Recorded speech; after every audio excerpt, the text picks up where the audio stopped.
Salam à tous les frérots, j'espère que vous allez bien. Alors, comment est-ce que les Blues ont réussi à percer ce bloc bas des Hammers? C'est ce qu'on va analyser tout de suite. Let's go.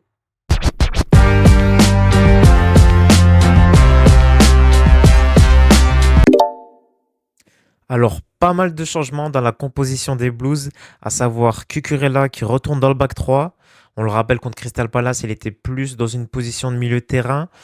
Tosin Chaloba dans la charnière centrale. Caicedo au milieu de terrain, ça bouge pas. Joao Pedro dans les demi-espaces. Donc c'est la première fois, je pense, qu'on voit ça dans la composition de Maresca.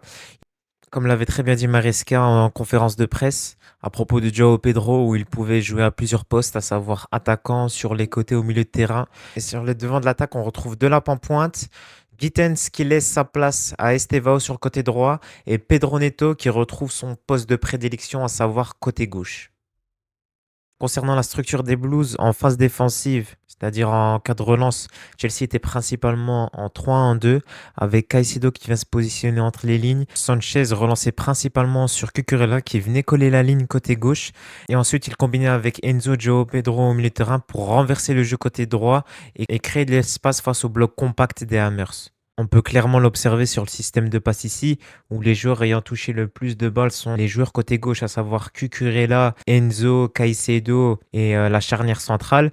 Et donc ensuite, ça renversé côté droit, où ça jouait jeu long également sur Pedro Neto pour profiter de sa vitesse et le lancer en profondeur. Sur les phases offensives, pas mal de changements par rapport à Crystal Palace, où je le rappelle, la difficulté avait été de progresser dans l'axe. Ici, comme on peut le voir sur cette image, pour éviter de se retrouver dans ce type de situation, à savoir Caicedo entouré de 4 joueurs, et en cas de perte de balle, on le sait, ça peut faire très mal. C'est la raison pour laquelle Caicedo a occupé la plupart du temps un rôle plus reculé dans la défense à 3. Cela permettait à Cucurella de pouvoir monter un peu plus dans le demi-espace gauche et pouvoir étendre le bloc des Hammers d'une part et épauler Neto. Concernant Gusto, qui, je le rappelle, a joué presque tous les rôles sous Maresca. Ici, il est revenu à ses standards, à savoir le couloir droit. Et c'est Estevao, Enzo et Joao Pedro qui venaient s'insérer entre les lignes, diversifier leurs courses et leurs appels dans les duels 1v1 pour perturber le marquage des Hammers et ainsi faciliter la progression axiale et dans les demi-espaces. Premier but, après 5 minutes de jeu seulement. Perte de balle d'Estevao sur une situation de relance. Ça revient malheureusement dans les pieds de Paqueta, qui, on le sait, a des qualités techniques au-dessus de la moyenne. Il va profiter du déséquilibre défensif des Blues et du remplacement beaucoup trop tardif de Caicedo et va ajuster une frappe puissante dans la lucarne de Sanchez.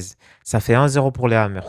Suite à cela, les Blues vont insister sur les centres. Comme je l'ai dit ici, c'est Pedro Neto qui va centrer. Et si on fait une pause sur l'action, on remarque tout de même qu'il y a 1, 2, 3, 4, 5, 6 joueurs des Blues qui sont dans la surface de séparation adverse, qui sont face à 5 joueurs des Hammers et donc ils sont en supériorité numérique. Pedro Neto a juste un centre au deuxième poteau et il en faut très peu pour qu'Estevao reprenne ce ballon et ça finit en corner. Sur l'action du corner, ce qui est vraiment intéressant d'analyser, c'est Tosin, qui à l'aide de son gabarit va jouer le rôle de déménageur.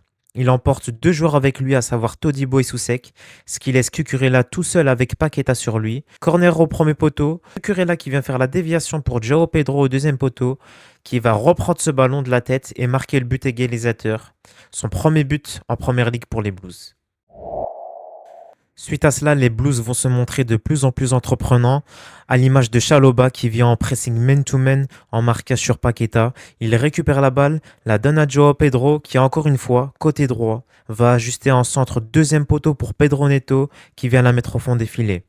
Ici, les centres ont été vraiment très efficaces sur ce match car il y avait beaucoup de présence dans la surface de l'opération adverse. On avait Estevao, Delap, Neto, Enzo, Joao Pedro. Ça fait beaucoup de joueurs qui peuvent reprendre le ballon. Ça a vraiment bien marché sur ce match. Encore une fois ici, c'est le côté droit des Blues qui s'est montré très entreprenant et créatif sur ce match. Ça démarre de Gusto qui, comme on peut le voir sur sa hitmap, a réalisé beaucoup de courses couloir droit. Il lance Estevao dans la profondeur. Jean triangle avec Delap qui résiste face à la charge d'Aguerd grâce à sa protection de balle et la remet en une touche pour Estevao qui va pouvoir filer dans le dos de la défense adverse et ajuster un centre magnifique pour Enzo. Très belle action collective.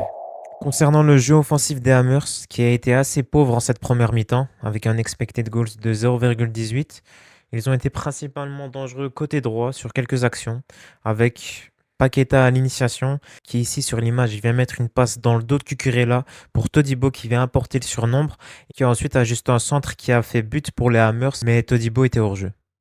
Encore une fois, ils ont insisté sur le côté droit et on remarque ici la structure défensive des Blues, à savoir ici un 4-1-4-1 avec Caicedo en sentinelle, Enzo et João Pedro qui viennent refermer l'axe et Pedro Neto et Estevao qui viennent faire les replis défensifs. Par exemple, ici, malgré le fait que Wan-Bissaka a été très entreprenant sur son couloir, Pedro Neto a été vraiment très efficace dans ses replis défensifs et il a empêché la plupart des centres de Wan-Bissaka. Là où les Hammers sont tentés d'embêter les Blues, c'est sur le jeu long et sur Füllkrug notamment, dont sa qualité première est le jeu aérien.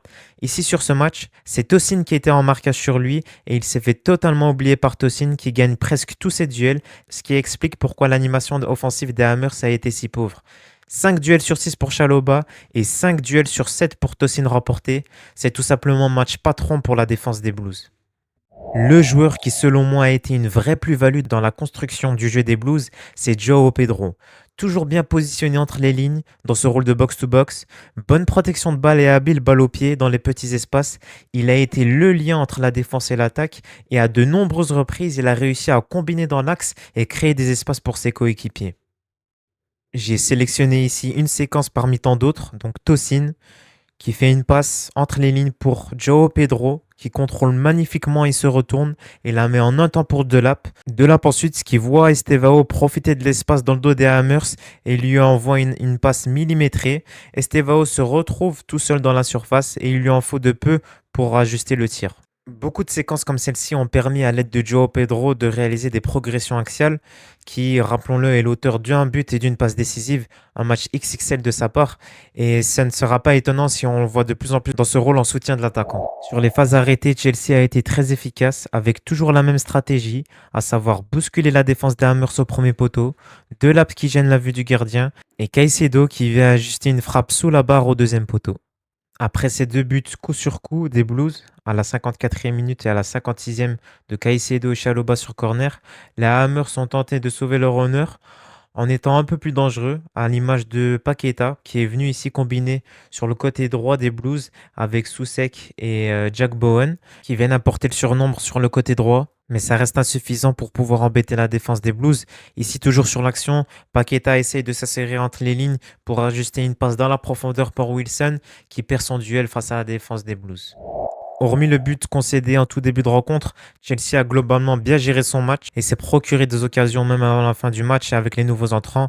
Ici, par exemple, on peut observer Rhys James qui, au poste de milieu de terrain, va en une passe casser tout le bloc des Hammers. Pour Estevao, dont son appel extérieur-intérieur est très intéressant, il va pouvoir se retrouver devant le gardien grâce à sa vitesse, mais malheureusement, il perd en lucidité et ne finit pas l'action. Fin du match et 5 buts à 1 pour les Blues. Match presque parfait si on oublie les 5 premières minutes. Personnellement, j'aurais mis João Pedro homme du match qui, selon moi, contrairement à sa première apparition face à Crystal Palace où il avait été totalement photomatique dans un registre de pur neuf, ici ce rôle de deuxième attaquant, milieu de terrain où il touche beaucoup plus de ballons et il profite de sa palette technique lui va à merveille.